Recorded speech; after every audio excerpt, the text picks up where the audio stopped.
I haven't been to the hairdresser in months.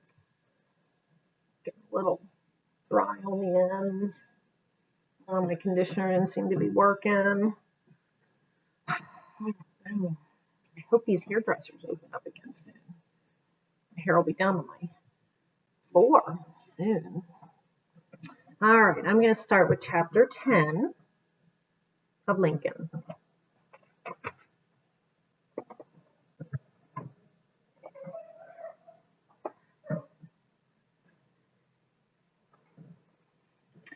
Fighting for freedom.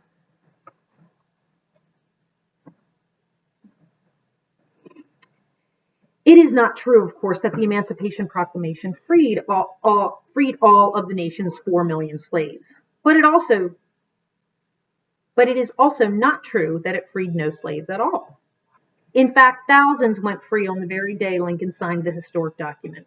A number of enslaved people living in places like the Sea Islands of South Carolina successfully claimed their liberty under its terms on January 1st, 1863. Freedom came as well that day to slaves living on pockets occupied by Union troops in Alabama, Virginia, Georgia, and Arkansas. Altogether, between 20,000 and 50,000 slaves went free on New Year's Day.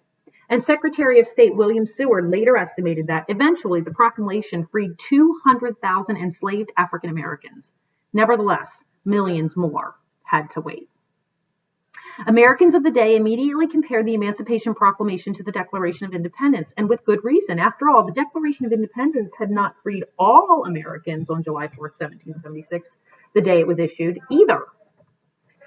Colonial soldiers had to fight on for the liberty that the founding document proclaimed, and it took years of struggle to fulfill its promise. Like the British, the Confederates did not surrender their so-called property at the mere stroke of a pen. Just as in the War of Independence, Lincoln's armed forces in the Civil War now had to fight to liberate Confederate territory under the terms of the proclamation. What the document certainly did accomplish on the day it was issued was to give the Army the immediate authority to free slaves at every country plantation and city home they encountered. The Emancipation Proclamation transformed the war to save the Union into a war to destroy slavery. It launched the march to freedom. To make sure soldiers clearly understood their new obligation toward freedom, Lincoln quickly armed his troops with tiny copies of the proclamation. These booklets were easy to ship to Army encampments, and they were convenient for individual soldiers to carry with them on their campaigns into the South. Therefore, if a Southern civilian questioned a Northern regiment's authority to free his slaves, the officer in charge could simply produce his printed proclamation and insist on the right to do so. The proclamation changed one important relationship virtually overnight. The Lincoln administration's shaky diplomatic ties with England, which for months had hinted it might recognize the Confederacy as an independent country. Once Lincoln issued the Emancipation Proclamation, all talk of English intervention in American affairs quickly evaporated. Although the British Prime Minister at first criticized the proclamation, English public opinion overwhelmingly favored freedom. Writing from London, where he assisted his father, the U.S. Minister to England, young Henry Adams, cheered, "The Emancipation Proclamation has done more for us than all our former victories and all our diplomacy." The Emancipation Proclamation effectively kept England out of the Civil War. The white soldiers actually fighting the war in America, however, did not all react with similar enthusiasm. When its soldiers first heard the news that Lincoln had issued the proclamation, a regiment from the president's own home state of Illinois promptly deserted, swearing to lie in the woods until moss grew on their backs rather than help free slaves.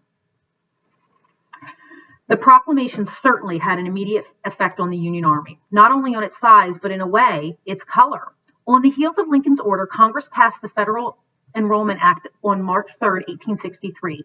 It created the first military draft to provide new manpower for the Union armed forces. Significantly, it made free African Americans eligible for the first time to join up as well. A few days later, Secretary of War Edwin M. Stanton gave the Army the official order to arm, uniform, equip, and receive into service of the United States the first volunteers of African descent. That same month, Lincoln's War Department officially opened its first Bureau of Colored Troops. Frederick Douglass issued a proclamation of his own entitled, "Men of Color to Arms." 3 weeks later, Lincoln wrote to Andrew Johnson, the pro-Union military governor of Tennessee, to urge him to recruit black soldiers too.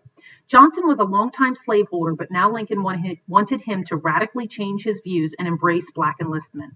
I am told you have at least thought of raising a Negro military force, he began. In my opinion, the country now needs no specific thing so much. The colored population is the great available and yet unavailed of force for a restoration of the Union.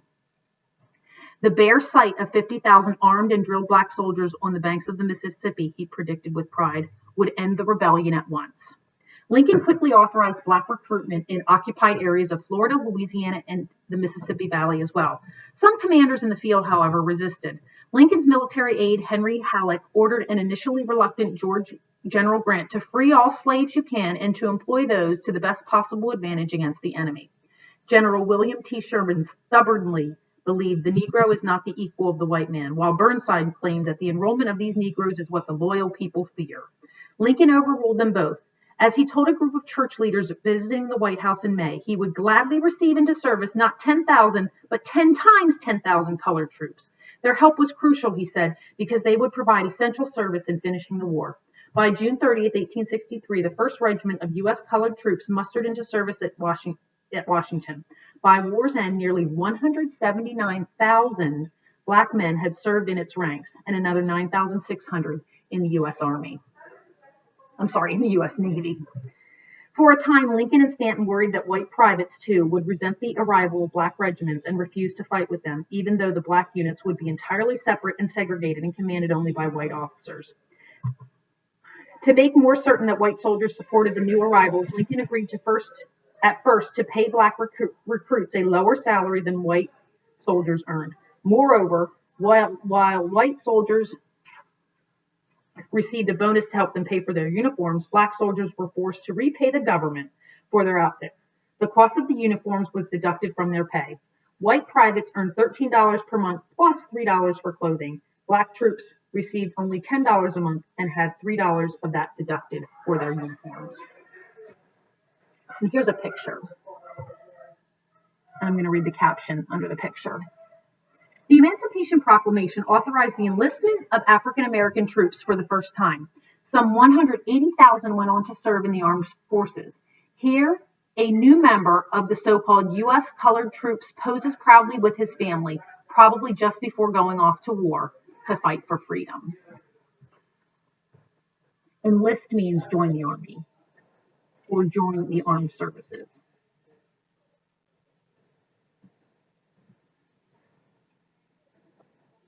I think I'm going to stop there for today.